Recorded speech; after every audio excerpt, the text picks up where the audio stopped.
Your wedding is coming up and you don't want anything to go wrong, so you plan everything. You plan the venue, the guest list, the vows, your entrance vehicle, your clothes, the faces people are allowed to pull when they photobomb you. You even plan the best man's speech for him. All he has to do is remember the rings. As far as you can see, that's the one thing that can go wrong. So you send him a text every day leading up to the wedding. Remember the rings. You make sure his wife will remind him on the wedding morning, and just for good measure, you phone him that morning too and say, please, remember the rings. But then when you get dressed, get in your car and actually get to the wedding, you get shot in the head and die. That's often what playing Rainbow Six Siege feels like. You go in with what you feel is a pretty solid plan. Maybe you're worried a bit about your teammates, but so long as they pull their weight, the plan's gonna work. And then you get shot in the head and die. And it's amazing. Of course, sometimes your plan does work out, and that feels great. It doesn't even matter how many times you failed beforehand either. You'll still come out feeling like a master tactician. It can be like slicing off 9 of your fingers trying to cut your nails, then finally succeeding on the last nail and hailing yourself as a master of manicures. There's obviously a scale in between those two outcomes, but no matter how a round is going, it always feels like anything can happen next. It's exciting, it's tense, and even if you're the last alive against a team of 5, you still have a chance to win. And of course on the flip side of that, sometimes you can be destroying the other team and think there's no possible way you could die, and then lose against all odds like an executioner who pulls too hard and bludgeons himself to death with the lever. Every game type has attackers who start out of a building and defenders who protect something within it. Defenders have metal reinforcements to place on walls and access to a CCTV system with cameras dotted about the map. But attackers each have 2 wheeled drones which they can use to scout out the building and any area they're entering. These little drones are cute, which is funny because seeing them is a nerve-wracking experience. It often means someone is coming and they know where you are. You see a cute thing and then there's very little you can do and you die. It's like seeing a group of lemmings and getting swept up by the adorable little crowd as they rush by. You can't escape the group and you're coming up to the edge of a cliff. When they get there, they turn, point out the lemmings walking off a cliff thing as a myth, and eat you. You're a bug in this story. That part was important, to be honest. I probably should have led with that. Also relevant is they're like really hungry because lemmings usually only eat plants. In fact, even the bit on Wikipedia that says they sometimes eat bugs also says citation needed, but in this story they definitely do. They were cute, then you died. That's the important bit. Now that analogy may have seemed a little contrived, but unfortunately it is the only way to accurately describe what seeing a drone in Rainbow Six feels like. It feels like that. You can have that for the back of the box. Even worse is when you're a defender and a drone sees you and you don't see it. But as an attacker, that's the ideal situation. It's like shooting fish in an ocean, but you know whereabouts they are, so it's a bit easier than normal. Matches feel great because in almost every situation, you have options of what to do next. You can scout ahead or rush in, try to blind them with a flash or use a flank, take out the enemy with a pinpoint headshot or miss 50 times and let them shoot you instead. There's a lot of choice. Often you even get to decide where the door is, with flimsy destructible surfaces dotted about all over the maps like a video game adaptation of Cowboy Builders. The time to kill here is extremely low, but it rarely feels like a game that's decided by who sees who first, at least in the traditional sense. There are so many tools at the disposal of both the attackers and defenders that it's more often than not about knowing where the enemy are or are going to be than it is about actively running around looking for them. Even excluding the drones and cameras, there are plenty of ways to locate the enemy. For example, there's Pulse's heartbeat scanner to locate people through walls, Mirror's windows to locate people through walls, and Jackal's scanner, which you can use to track footprints and then see that person through walls. There's even a character with the ability to run very quietly. Using this, you can sneak up on somebody, down them, and then interrogate them. Doing this lets you see the enemy team through walls. Now, those characters may sound similar, because I intentionally described them in a similar way to segue into my next point. But they aren't, and in this game, characters become much more distinct as you play more and more. At first, a lot of the operators may seem pretty samey, but as you learn the nuances of their playstyle, you realise how varied they really are. Take Buck for example. At first glance, he's just a shotgun and a rifle in one. With most characters you can choose a rifle or a shotgun, so what? But then you realise that unlike the others, he can shoot out a wall hole and quickly switch back to the rifle to shoot accurately for it. This is seeing through walls by way of making the wall not be there, and whilst wall destruction itself is by no means unique to Buck, he can blast out several holes extremely quickly, making him perfect for opening up lines of sight or turning any graffiti into a fun photo opportunity. Then there's Hibana and Turtle Man. They both have the ability to blow through reinforced walls, but Hibana can make small holes from a distance, whilst Turtle Man can make big holes but has to place his charges directly onto a wall himself. The other big difference between the two is that Turtle Man looks like a fucking idiot. Then there's Frost and Capcan. both have hard to see traps, but Kapkan's attached to door and window frames, whilst Frost's are placed on the floor. Kapkan's traps also have the ability to kill, whilst Frost's only down.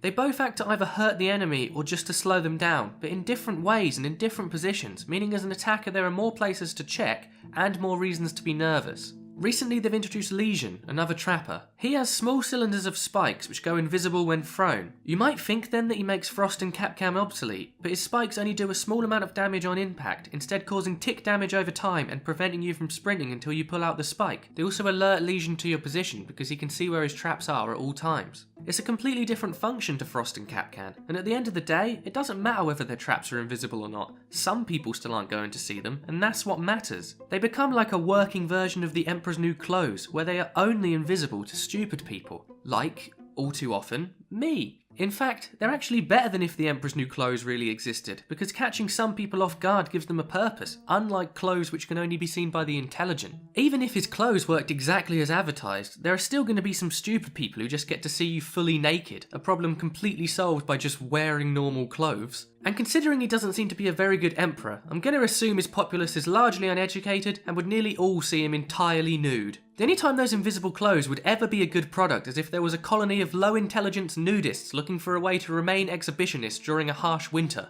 Now that's just a couple of examples of the different operators, but everybody manages to carve out their niche, and that's only considering their gadgets. Outside of that, operators vary in speed and armour, and each has their own unique weapons. In the end, each character feels distinctive, and no matter who you choose, someone will accuse them of being OP if you win. That's the one constant in a game about adaptation and choice. This is a fantastic, growing game and it can be a huge amount of fun, and I urge you to at least give it a chance. I say that because some people I've spoken to have little hang-ups stopping them from giving it a go. I think one of the best was a friend who thought he might be a little lost because this was Rainbow Six and he hadn't played the previous 5 Rainbow games. I told him no, it's not the 6th Rainbow game, it's actually Rainbow Six 13, which to be honest didn't really clear things up for him. But Rainbow Six is an odd and slightly confusing name for a game, and also a weird name for a task force. So why is it called that? Well, some people say it's because the task force contains members from 6 countries, and each country has a colour, one for each of the 6 colours of the rainbow.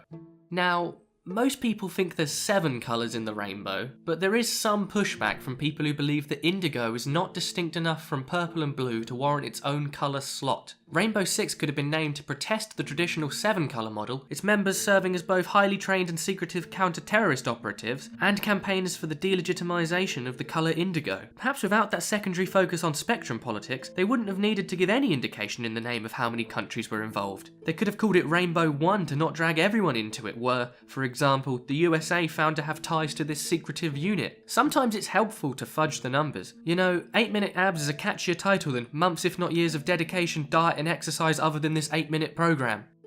Abs. But besides, even if they started with this weird sense of integrity in displaying the accurate number of countries in their name, they definitely didn't keep to it. After the DLC, there are now at least 11 countries in Rainbow Six.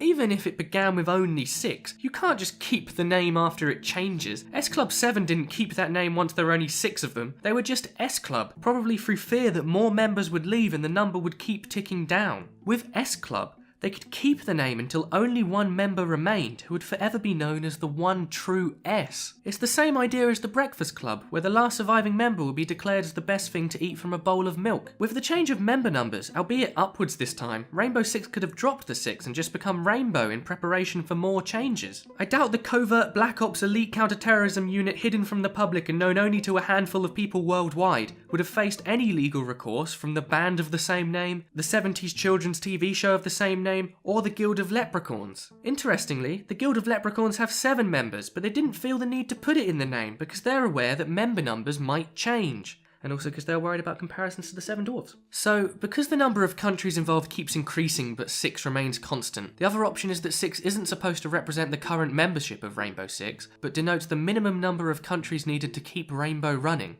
But why would you put a less impressive number than you could in your name? There's lots of you guys, and if you're not going to go for the number 1 to try and hide all the other countries, why go for a number lower than your actual country count? You're just underselling yourselves. It's like the Toto song Africa, which states, "It's gonna take a lot to drag me away from you. There's nothing that 100 men or more could ever do." So, 100 men couldn't defeat him. Equally, neither could more. But if that's the case, why start with such a low number? Why not start with 100,000 men?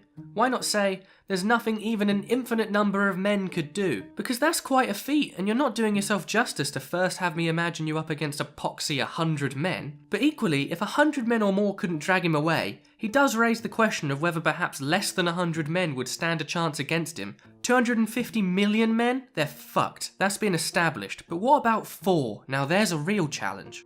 But anyway, why would 6 even be the minimum for rainbow? Are they really so sure on the 6-coloured rainbow theme that if only 5 countries wanted in, they'd decide it wasn't worth saving the world if they couldn't also shit all over Indigo? Whether it's 6 countries total or 6 countries minimum, this whole thing is bloody ludicrous. What a stupid, backwards, fucking insane idea it is to base the name of an organisation on a membership number that is constantly changing, and then keep the name despite the changes. No matter what way you look at it, it's ridiculous.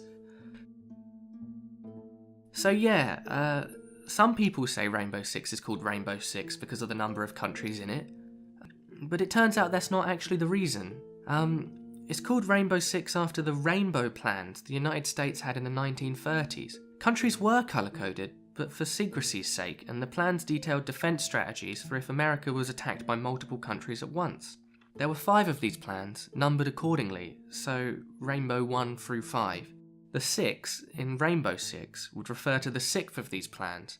Equally, the word 6 is used to refer to a unit commander, so Rainbow Six would also be the commander of Rainbow. So the real reason for the name is actually quite clever, based in history, has a dual meaning, and makes perfect sense. But Tom Clancy is dead, so it's not his Rainbow Six Siege, is it? You can say, oh, but it's just his Rainbow Six, not his Rainbow Six Siege. But it's not my fault they removed the colon. Punctuation matters, Ubisoft. You can put that on the back of the box too.